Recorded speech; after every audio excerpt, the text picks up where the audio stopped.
Hey everyone, welcome back to Field Stories Podcast. I am your host, Mikella, and I am alone today. Nick is doing some uni work, and Chris is still in Uganda. So I'm going to be taking charge for this week and possibly the next couple weeks. We'll see. But today, I really wanted to take a different direction with the Field Stories podcast. So it's not going to be the usual. We're going to be highlighting some heavy topics today that are happening in the United States in terms of the field of conservation. And what I mean by that is that, for those who don't know, there have been mass firings of federal employees of wildlife and conservation, and it has been really out of the blue. It doesn't seem like it's very legal, and there's a lot of uncertainty, and there's a lot of unemployment in our field right now, and it's quite devastating. And I want to give people that platform to talk about what's going on, if they've been affected, if they know someone who's been affected, or if they're nervous that this is going to happen to them. Today we have Cheyenne Beach, who is a soil conservationist and a waterfowl ecologist. And today she's going to be talking about her own experience with these federal firings. If you do want to be in the podcast and you want to have your voice heard, please message us on Instagram at Field Stories Podcast, or message me at Michigan Biologist on Instagram, because I want to create this platform to get as many stories out there, because I want to hear you. I want everyone to hear you. I want to have this be a hear them podcast, because your story matters, you matter, and wildlife and conservation matters, no matter what anyone says. So with that, we're going to have Cheyenne on today, and I'm really excited for her to share her experience, her sorrow, her heartfelt story, because it's so important. With that, we'll see you soon. Hey everyone, welcome back to Field Stories. I am your host, Mikella Corey, and I'm here today with lovely Cheyenne Beach. Today's gonna be a little different, everyone. Instead of going into, about the conservation field, about what she's doing, and talking about a field story, we're gonna be going into some topics that are a little bit more hot and a little bit more recent and controversial, maybe, in the field of conservation, especially within the United States. And it's really, we're gonna be just targeting and talking about the mass firings going on in wildlife right now. And we need to shed light on that. And so I'm really excited to have Cheyenne on with us today. And so Cheyenne was a soil conservationist with the National Resources Conservation Service. Thank you. So I almost forgot again. And she started in 2024 in September. And unfortunately, with the mass firings and being that probationary period, was really unjustly let go. And I want Cheyenne to really shed light on what's going on, about her own experience, and just kind of talk a little bit about yourself, Cheyenne. Like, introduce yourself, and let's talk about this. Well, thank you so much for the intro. So I'll start with just what has happened in the last 2 weeks. I First of all, I was in a training the week of the firings, and I was essentially terminated on February 13th, 2025. I didn't know that on February 13th, 2025. I got an email at 8:15 p.m. that day. And so I actually knew on February 14th, so Valentine's Day, is when I knew about my being fired. I came into work, chit-chatted with my coworkers that morning, set up my computer, and opened my inbox to find a really spammy-looking email. There was no body to the email, and the email was titled Notification of Termination During Probation Period, and it had an attachment. I did not open the attachment. I thought it was going to be spam. I hoped it was spam. I ran over to my supervisor and asked, "This has got to be spam, right? It's spam." And he looked very solemn and said, "No, Cheyenne, that's not spam at all." And so we had a chit chat about what to do next. He had no information. He did not know that I was terminated. And his supervisor didn't know that I was terminated, and our entire state didn't know who was terminated or when or where. So we talked a long time about how inhumane it was, and he was trying to detail to me that this did not reflect poorly on who I was, that I was going to read things in this termination letter that are not true, and that are not a valid reflection of my work ethic or who I am or anything like that. Then I actually read the letter Mhm. and I was like, oh my gosh, how dare you say that about me? Um, Yeah. yeah, fired for poor performance. I've never had a performance review. So there is no evidence for poor performance, and my supervisor and their supervisor was never asked about details about my performance. It was just a part of this mass blanket firing. Um, Mhm. so after that, we both didn't really know what to do. We had no further information on how to offboard us. And so we waited around. I deal with the public mostly for our work. So we deal with farmers, and we work with farmers to implement conservation practices on their property so that they can farm more sustainably, so they can address erosion or water control issues, or maybe they want to put fallow land into upland habitat or something, or they want to manage their forest in a more sustainable way. And so we supply them with conservation plans and thought out practices. And we work with those landowners to get them money to be able to implement those conservation practices. And we provide technical support and asking them questions and fielding them questions about what they want to do and how they want to like conduct their management on the property. Um, and so I had a bunch of contracts that were active that I was working with. And so I, figured out how to button those up as quick as I possibly could that morning, and waited around for the state to give us some offboarding protocols. Um, and then I just left for the day. After that, we heard basically nothing. We were told to enter in our timesheets, but you can't enter in your timesheet if you don't have a full 80 hours or account for a full 80 hours for your timesheet. Um, I contacted my supervisor on this past Friday and asked, was there any guidance on how to fill out our timesheets yet? And he said, no, they've told us nothing about how to offboard anybody yet. So a Mm. a full week had passed from me being fired, and there still was no guidance on how to conduct any of this work. So it is mass confusion and incredibly illegal and egregious, and it sucks. Um, Absolutely. but otherwise, me in general, so I worked really hard to get to where I'm at, and I was really, really excited to finally like have a permanent position in the federal government.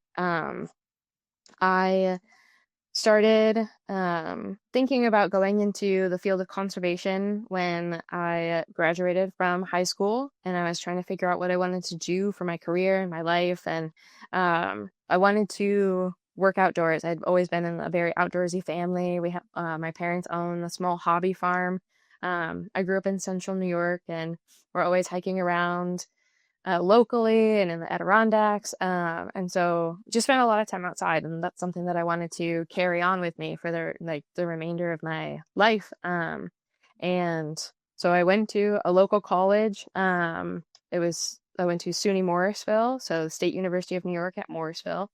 And I settled on a major in natural resource conservation. And I learned all sorts of stuff. Learned about forestry, and I learned about um, wetland management, and I learned about dendrology and all sorts of cool stuff. And I really took an affinity to wetlands. I loved working in wetlands. And then I found out that you could be a ornithologist, and that you can work with water birds and you can work with shorebirds. And I was like, that is really amazing. I would love to be one of those biologists. So that became my career mission, was work with water birds. And so in between like my summers, I would work in a variety of places. And I think it was after my like sophomore year in college, I ventured outside of New York. And the first place that I worked at was Chincoteague National Wildlife Refuge in Virginia. And I was doing invasive species, like vegetation removal and management, as well as working with piping plovers and American oyster catchers. And that was really cool. It was an amazing experience to be in the salt marsh and to be in the beach and to be on this barrier island. It was the coolest thing ever. And that really opened my eyes to a whole new world. And so I wanted to continue doing that. And it was my first kind of foyer into working with the federal government. So I was an intern for U.S. Fish and Wildlife Service. And I was like, I really want to work for U.S. Fish and Wildlife Service. They're awesome. And from that point forward, I tried to jockey various positions with the government. My next spot was working for U.S. Fish and Wildlife Service again, but this time in North Dakota. I went to Audubon National Wildlife Refuge, working with piping plovers in North Dakota, and that was super cool. It was the first time being in the prairie pothole region, and it's a phenomenal area. The geology is so cool. The geography is so cool. Each wetland is different. You can have a wetland that is just like a couple points of an acre in size, or you can have these large, complex wetlands. It's the coolest place. And grasslands, it's so cool. And I really, really love like working in North Dakota. And so that was like, okay, so I want to work for U.S. Fish and Wildlife Service, and I want to work in the prairie pothole region. Very cool. I want to work with waterfowl now, because I see waterfowl all the time now, and that's the thing. And after that, I did a short stint down in California and Arizona at Havasu National Wildlife Refuge, working on some invasive species management there. And after that, I started working for Ducks Unlimited. I went back up to the prairie potholes. And that was where I got to start really working with waterfowl. And I was doing pair and brood surveys, and just wandering around essentially in the most scientific way possible, wandering around and just looking for birds and counting birds, looking for birds. And that was an amazing, amazing experience. And I met some amazing people during that time. And then I started working, after that job was over, I started working in Central Illinois for a waterfowl research center. And that was where I really started to get some amazing hands-on experience with waterfowl. So I was banding birds, and we were capturing birds for telemetry studies, and we were tracking these birds and doing all sorts of migration studies and diet studies, and just all sorts of really cool things. And this is where I had the chance to do some graduate research, and I started my master's there.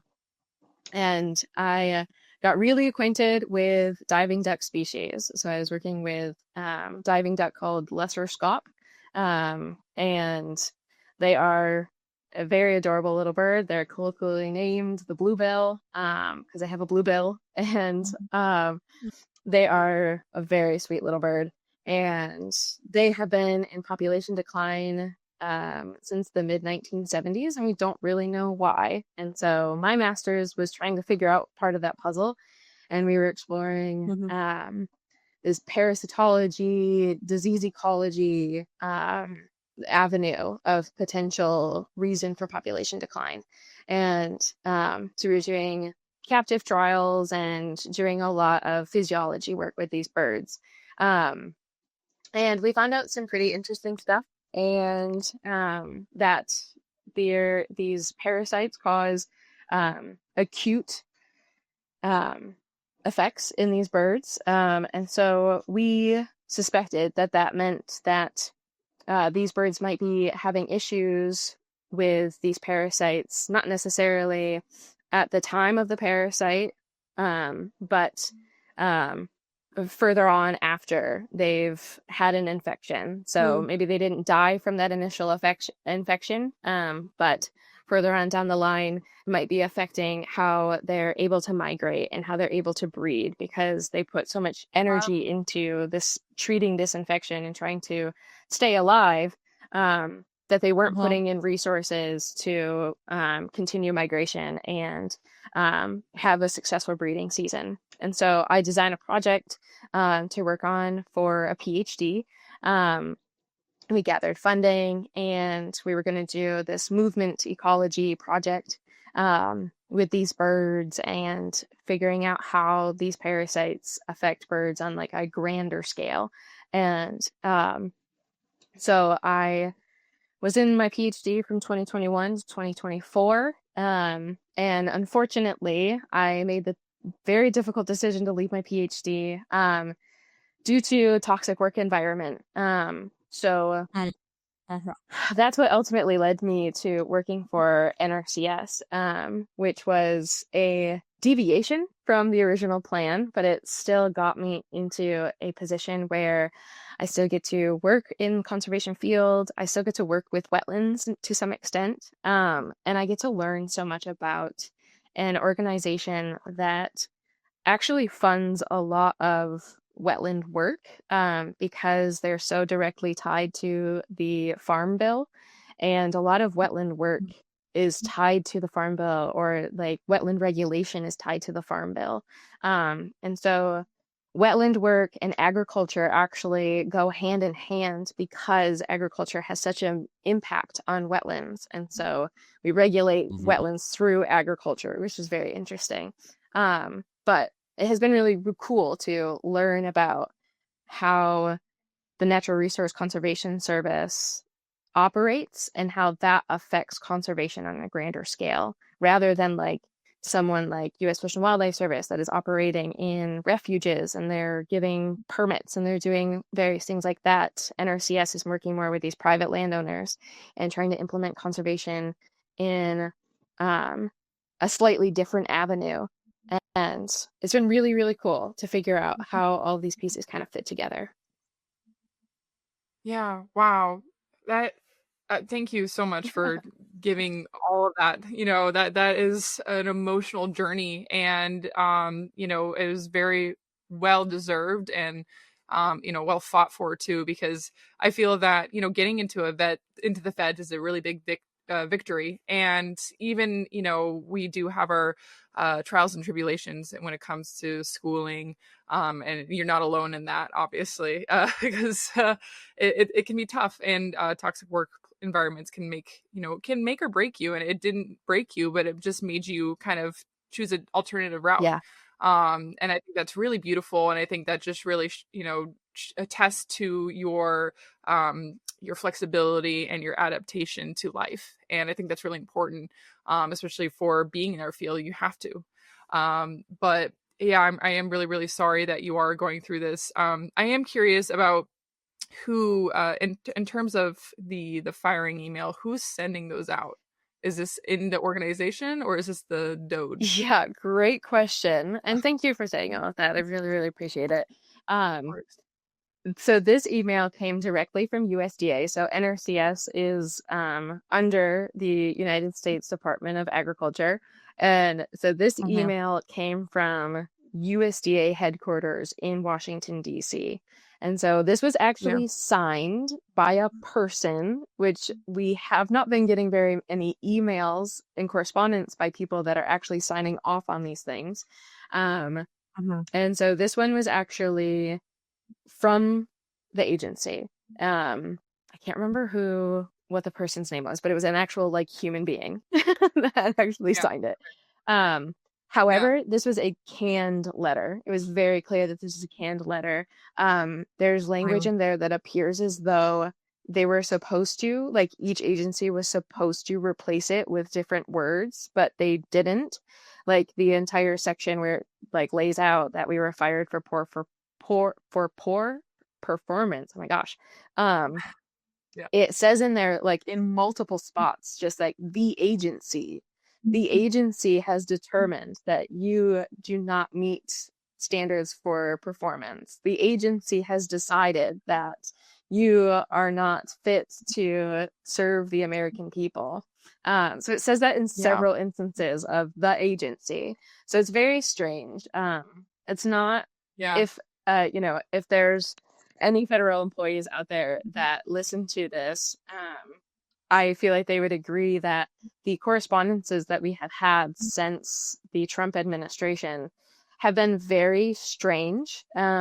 We don't get federal correspondence like this. It has been very, these emails look like spam. Like every time an email comes through, it looks like spam. We've gotten emails from a variety Yeah. of email addresses. Like they're not always the same email address. Like they're coming up with new email addresses to send out new correspondences each time. Wow. And so it's hard to track back where it comes from. Mhm. And it is usually never signed by anybody.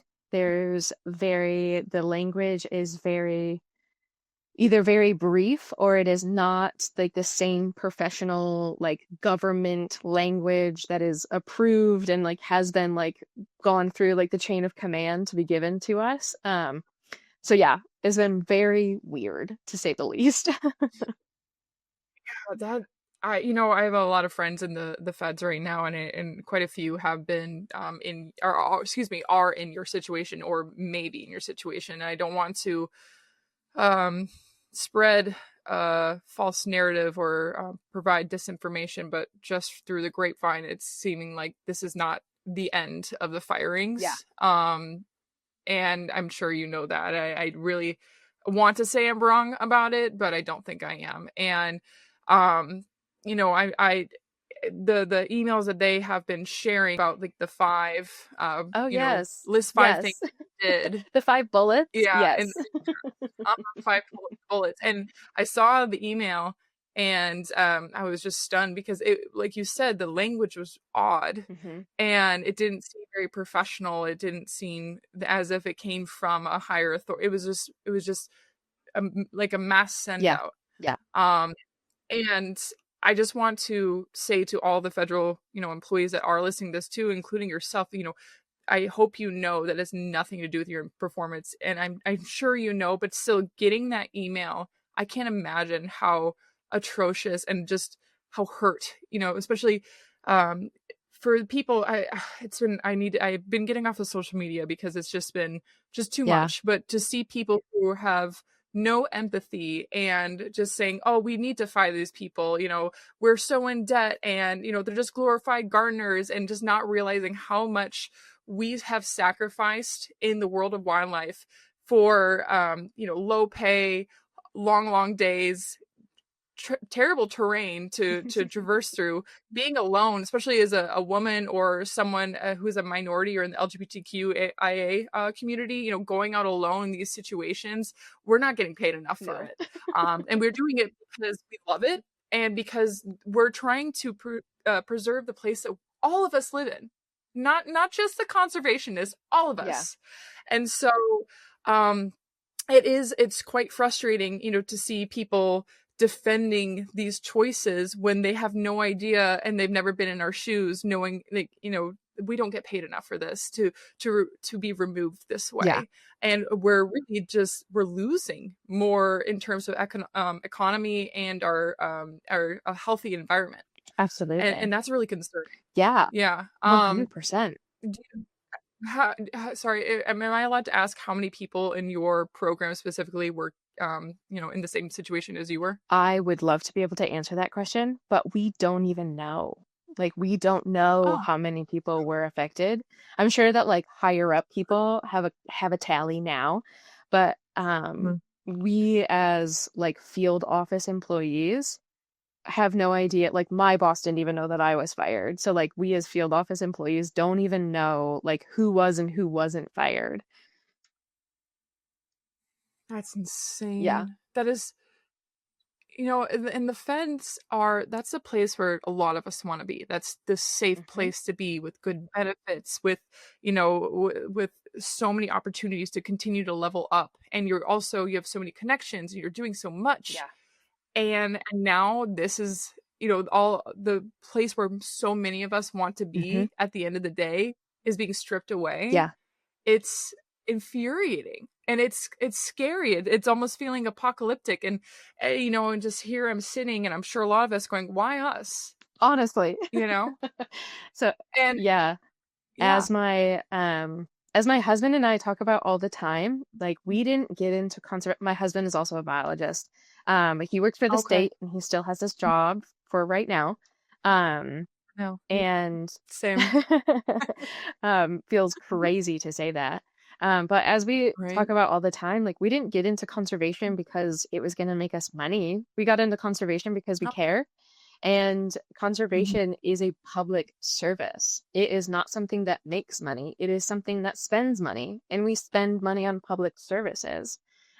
So for it to be one of the first things on the chopping block, to quote unquote like save us from debt is really abhorrent. It's kind of similar to, them cutting like when schools are like, we gotta save money, so we're gonna cut music and we're gonna cut the arts. It feels very similar of that we're just going And the to sciences too. yeah, we're just going Yeah. to just slash conservation. We don't need it. It's not important when it is incredibly important. It helps us operate almost all of our lives, are how we eat, how we drive, how we use roads. Like conservation is important. It is the world that we live on, and if we don't treat it fairly, if we don't treat it with respect, then we don't have the things that we'd like to have. So it is incredibly Yeah. infuriating for it to just be thrown out the window as soon as someone wants to slash budgets. Also, by the way, federal employees as a total make up like 4% of the federal budget. So it's not even like we're saving, that's all federal employees. It's not even like we're saving money by slashing all of these people and Mhm. all this stuff. It's deliberate. It's a deliberate attack. Absolutely. And I mean, if you really think about it too, we're really losing money Absolutely. by It's costing us slashing. money. Yeah. You know, not only are we having people and now in poverty or, searching for jobs, so we're just skyrocketing our unemployment rate, Right. but there's also economic impacts on local communities too, because, say NPS provides hmm tourism for so many, not just in the Absolutely. United States, but for other countries. hmm And the job loss, and just we're also eroding wildlife protection Yeah. efforts. We're jeopardizing endangered species or just endangered Yeah. habitats as well. And a lot of people, I think, especially we try not to take it for granted in our field hmm because we work with this every day, and I feel that we cherish it so much. But I feel that a lot of people also take it for granted because they don't realize how much that our field provides for the general public. Yes. Yeah. That nice big outdoors. Who's gonna be taking care of those trails? The beautiful wetlands that you love to go bird watching or looking for turtles. Who's taking care? Who's protecting Right. that? And I just talked to someone recently who was trying to explain to me that the government's responsibility is not education, it's not the environment, it's just our military, the economy, and like we're not involved in the public. And I just, I kept saying, well, I understand that, but we have evolved to incorporate this because really we the people, Yeah. right? Like if our government's just involved in just military and just legislation, what about the rest? Right. Because where can we get that money? Because we're not funded enough anyways, hmm and even private sectors like NGOs are funded even Right. less. And they depend on the So federal funding as well. Like everybody depends on that federal funding in order for us to conserve the land that we take from. Um, and it's really kind of a slap to the face in like the tragedy of the absolutely. commons. Like, if we're all going to take from this resource, but we're not going to give back, these resources aren't infinite. They are finite. They only have so much. And we can only take so much before it's gone. So the whole reason why conservation exists is because we can't just take. We have to give back. We have to slow down, figure out how we can actually extract resources while also making sure that there's enough for us in the future, for our grandchildren, for our grandchildren's grandchildren. Like at the Mhm. bare minimum, we have to do that. Yep. Before I go on, I just want to ask also, how are you doing? This is really heavy. Yeah. And I know even for myself, I mean, my job, I don't know if it will continue on. I'm funded a lot by federal, but I do have a state job. So I don't want to say it's not happening, but for someone who's going through this, how are you doing? I appreciate you asking that. It is hard. I think I'm still in shock about it. Like, Especially knowing that where do we go from here? What do I do now? I was just talking to, yeah. we were just visiting friends, and we literally were just having a conversation of what now? What do we do? We all are in the conservation field. They all Yeah. still have their jobs, like very, very thankful that they all still have their jobs, and my husband still has his job. But yeah, it's shocking, it's infuriating. I feel frustrated, I think is the biggest feeling, and unsure, uncertain, frustrated. So not doing well, but I feel I'm trying to channel a lot of my anger and frustration into um trying to figure out not just what to do for me, but what to do for my community and my people, and how I can best support everybody. Because I'm not in the worst condition. I don't have any children, so I don't have any dependents. So I didn't lose my job and then I'm not able to provide health insurance for my kids, or not able to put food on the table for my children. So I am in a more advantageous situation, even though I just lost my job. Um, and so I'm very much trying to provide as many resources as I can to the people that I know. As soon as I find out information, I try to share that on social media. I try to talk to and reach out to the people that I know that have lost their positions. I have been trying to figure out how to set up mutual aid networks and what networks I can get into in my own local community, and how I can provide that information to other people that I may know, but they don't live in my community, so they can provide that to their community. So I'm trying to channel my rage and feeling helplessness into being helpful, and trying to Yeah. give back as much as I can. So that's where I'm at. That's really beautiful and very selfless, especially in a time where it feels that everyone is so selfish. Yeah. And I think, I think what you're doing, it sounds like the right thing to do. But don't forget, obviously, to give yourself Yes, grace too, because I absolutely. know it's easy to compare and be like, well, I don't have it bad as this person, but still, to each person's experience is still quite Yeah, traumatic for sure. and hard. And my heart goes out for you and to you and to the others. And it's so hard not to let your anger take over. Hmm. Yeah. And I think it's really amazing that you are being so proactive about this. And I think that, one thing I've been thinking about and talking with a lot of my friends and colleagues too, because like obviously our friends are mostly in wildlife. Right. It's like this is who we surround ourselves with, and the beautiful thing I think is that the reason I feel like a lot of my friends are in wildlife is because they're selfless human Hmm. beings. Because again, going back to, we didn't get into this because we wanted to make money. Not saying everyone who goes into a job who wants to make money is a selfish Right. person, but humans are innately selfish. Yeah.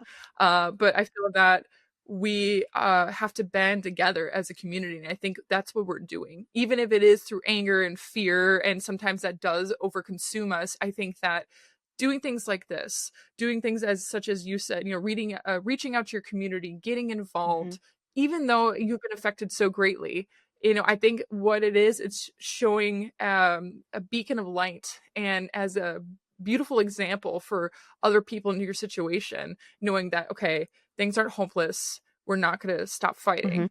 But it's tough, and I think you're on the right track, but I feel I you. appreciate that. I feel That for also you. means so much to me. Thank you so much. It truly does. Of And course. I yeah, I cannot express like how much that means to me and how much how much it sucks. It just really sucks to have like I know how much I have fought to get to the point that I'm at, and I know so many other people have done the same, and it is Mhm. incredibly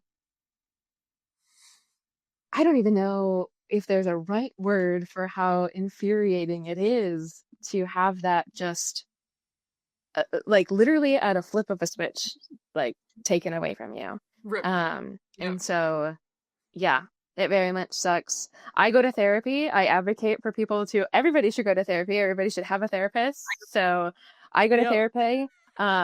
My therapist, I had a therapy appointment this past Thursday. My therapist was very upset about the state of the world and the fact that I just lost my job.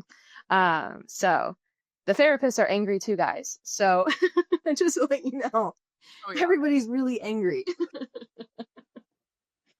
I think a lot more people are angry than it seems, and I think that even I hate how divided our world is right Yeah. now, at least on this side. And I know there's a lot I have a lot of friends in different countries too, and I know there's some crazy things happening in Germany right now and in Europe. Yes. Very So I much don't so. ever want to disregard that. Oh my gosh. And I don't want to be like, let's just all focus on the US. But for now, with the people in the US, I think that there's a lot more people becoming or waking up. I Yeah, hate saying for that, sure. but really, they're seeing, wow, this is, like I said, humans are innately selfish, and they're really not going to really understand unless it starts to affect them, and it's starting to affect everyone. Yeah. And so it's easy, and I caught myself doing this. It's easy to really be angry at the people who maybe were a little bit more oblivious about it, or were misled Hmm. by certain political, I don't know, media exhibitions, that it's hard not to be mad at them. Yeah. Be like, it was written out, Yeah. like you talked about this. How do you not know? Yeah. You know, and but I think the right thing, at least in my opinion, is that we have to let that go, because unless for us to move forward is for us to move together, Yeah. and not just in our community, but everyone. Hmm. And it is kind of like us versus them, and them being the top, you know? Yes. Yeah. Something that I learned a while ago during my therapy journey was um, it is us, you and me, and whoever is involved against the problem. I'm not mad necessarily at you. Maybe I am mad at choices that you made. However, I Yes. am really just more focused on how we can attack the situation because it's the situation that's upsetting, not you Mhm. inherently as a person and not me inherently as a person. And I think Right. that that is so important for us to keep track of, especially during this time where Yeah. we're disappointed in a lot of decisions that have been made, but I'm not Mhm. mad at the people. I am mad at this problem, and I need Yeah. us to figure it out, and I need us to commit to figuring that out. And if you don't want to figure that out, if you're not on board, then you've got to get out of the way. But the people that we can get on board, we've got to address this problem. I think that's absolutely, and I agree. I find myself getting mad at the person, realizing, no, I'm not mad at you. I'm mad at the choices. I'm Yep. mad at the predicament. I'm not mad at you. And I know we were talking about this before we started recording, but like I grew up very Hmm. differently than being an environmental scientist. Like my family is not like the most, I don't know, they're very supportive of me, but it just wasn't their background. And I changed where I started becoming so focused on caring for our environment and thinking about other things, because I traveled, but I started meeting other people and was given that safe Yeah. space to make mistakes and to express myself and realize, to remove that conditioning that I had for so long. But also, I am grateful for how I grew up too, because it's helped me understand both sides. Mm-hmm. Because unfortunately, like we are divided, but it has really helped me approach people differently and realizing I know how you grew up because I grew up that Yeah. way. And how do we talk about this? Because it's really easy to just be really, barred and guarded and just, pointing, going, you're doing the wrong thing, so I'm gonna make you feel bad. And no one learns that way. And that's what I think is a problem, is that there's so much negative influx Yeah. on the media of going, you're a bad person for doing this. And so why would anyone want to be like, you know what, I'm gonna listen to them? You're right, No. right. I'm terrible. you know You're right. right, exactly. And so I think, as a community, in order to disintegrate this segregation, we Mm-hmm. have to start creating these safe places for people that we don't agree with, and that we really think are, um, you know, uh, trying to cross our boundaries, Yeah. I guess. Yeah. And it's a hard thing. It's a hard task, but I love that you promoted therapy, because I really agree. I think everyone needs to go to therapy right now. I just signed up for next week. Yay. So,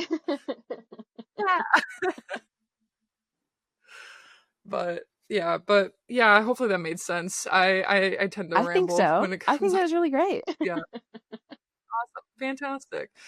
But yeah, well, before we, head off, I'm gonna ask you, well, really, like, do you have any advice for people in your, shoes right now?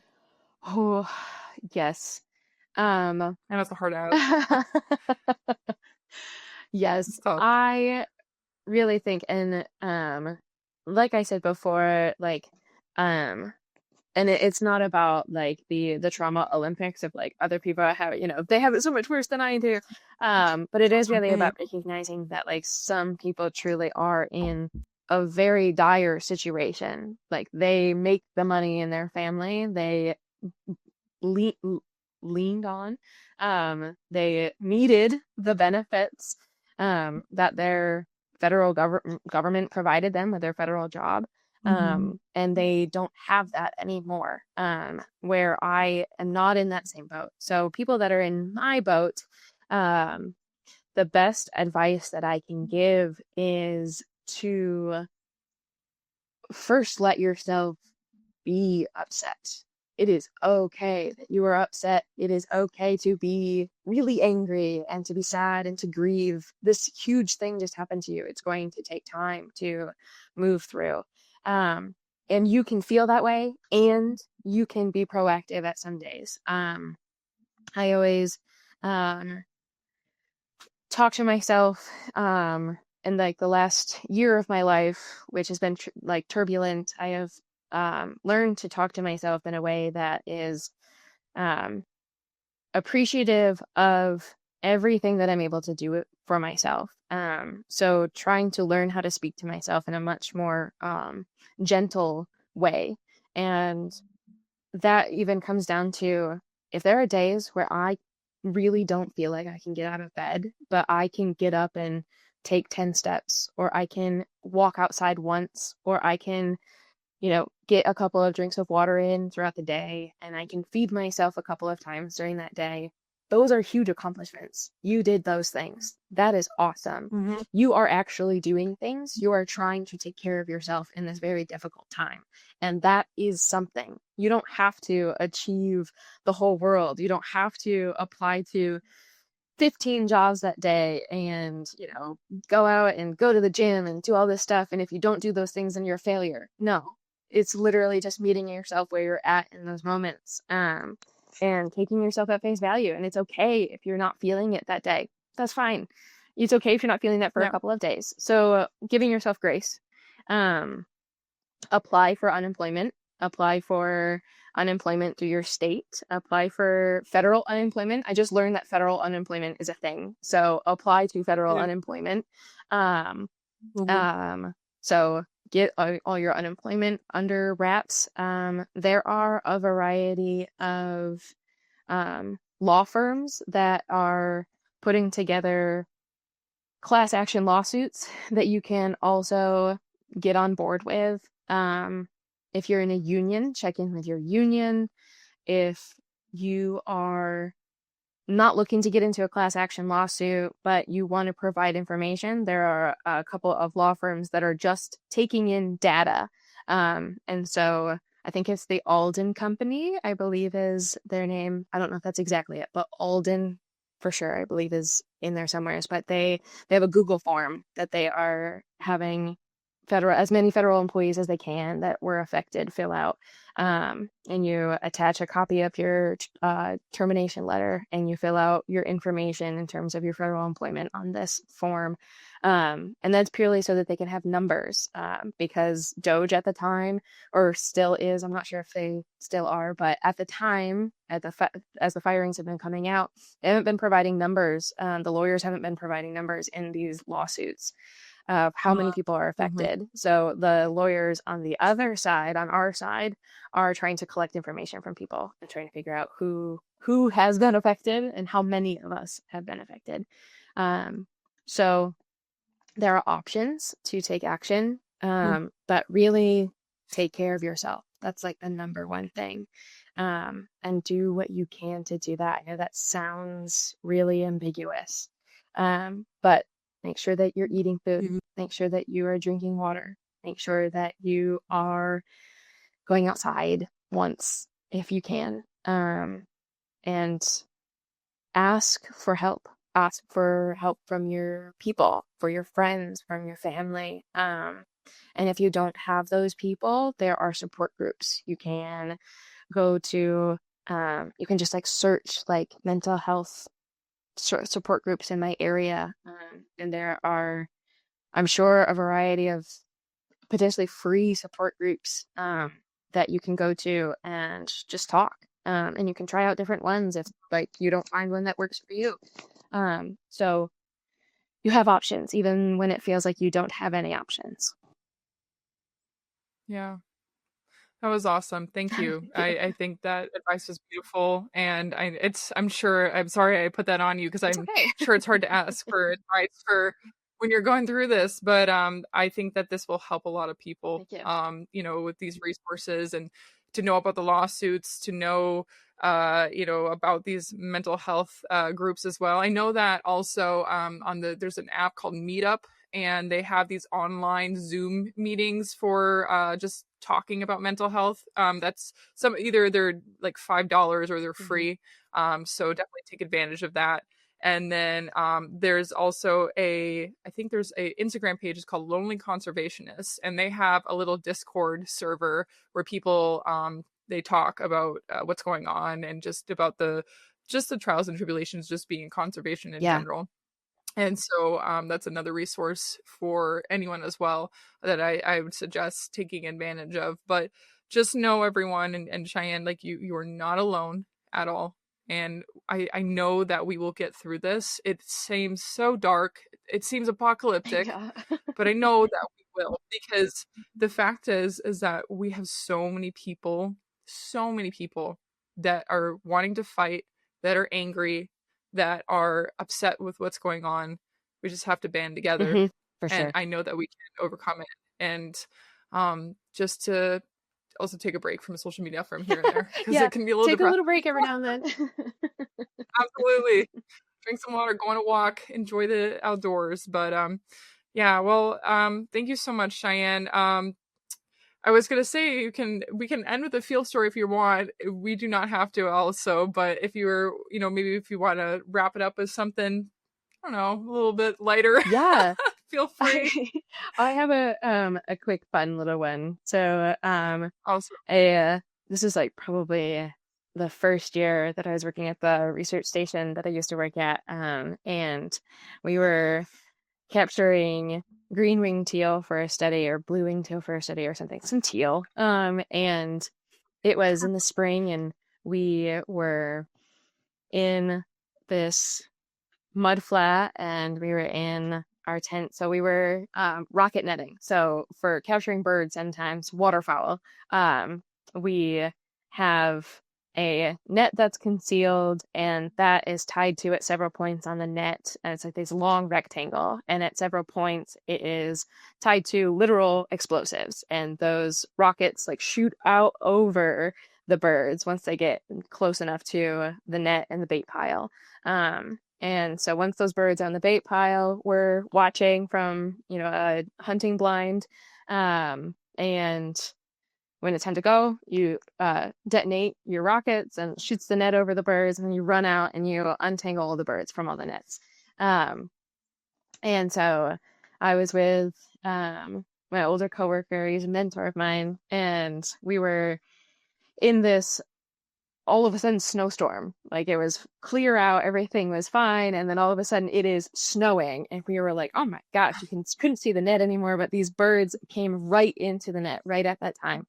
And this is, I think, the first time that he let me detonate, and I was so excited because this is the first time detonating something.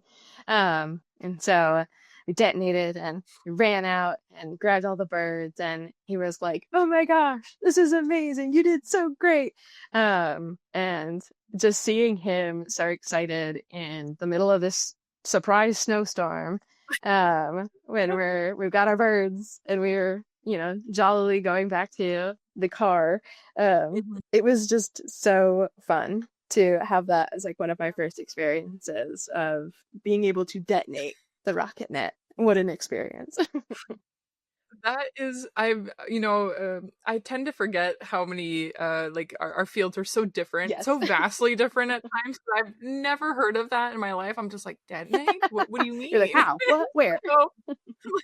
Like, it's dangerous, right? Like that, but that's so cool. And I think that's an awesome way, to, like you said, you get your first experience, crazy snowstorm, really unpredictable. And yet your mentor is like, this is amazing. This is, and like, what a positive way. Yeah, we did great. It's like, that's such a great positive environment to be in too. Cause like, there's so many ways where you could be like, this sucks, like terrible day, It's snowing. But I love that. Yeah.